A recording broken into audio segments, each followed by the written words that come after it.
menghadapi momen Natal dan Tahun Baru. Pihak Angkasa Pura II siapkan posko terpadu hingga menyiagakan 360 personel untuk melayani pengguna jasa layanan penerbangan di Bandara Sultan Mahmud Badarudin II, Palembang.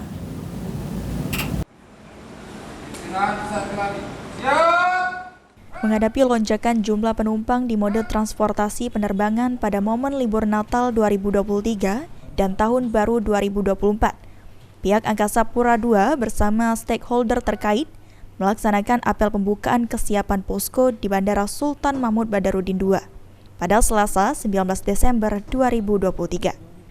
Dalam kesempatan tersebut, Eksekutif General Manager Angkasa Pura II Raden Iwan Winaya Mahdar mengungkapkan, menghadapi Natal dan Tahun Baru, saat ini posko terpadu sudah disiapkan dan bisa dimanfaatkan stakeholder terkait. Selain itu, untuk memastikan kesehatan penumpang, dari KKP sudah menyiapkan klinik di area counter check-in Bandara Sultan Mahmud Badarudin II. Untuk memaksimalkan pelayanan kepada penumpang, disiapkan 360 orang personil sejak tanggal 19 Desember 2023 hingga 4 Januari 2024. Fasilitas yang ada termasuk teman-teman KKP sudah menyiapkan satu klinik yang ada di area counter check-in yang akan memberikan layanan terhadap para customer kita, pengguna jasa bandara yang barangkali memerlukan layanan kesehatan yang ada di SMB 2 Palembang ini.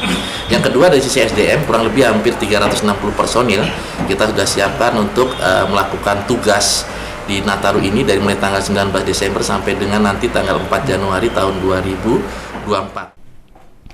Ditambahkan AGM Angkasa Pura II terkait kendala yang dihadapi mode transportasi penerbangan pada Natal dan Tahun Baru ini adalah kondisi curah hujan tinggi, yang diharapkan tidak mengganggu jarak pandang penerbangan. Selain itu, terkait isu COVID-19, sejauh ini belum ada ketentuan atau persyaratan perjalanan orang dalam negeri, dan untuk itu dihimbau kepada masyarakat pengguna jasa bandara untuk tetap waspada dan menggunakan masker jika merasa kurang sehat. Sandi Pratama, AL TV.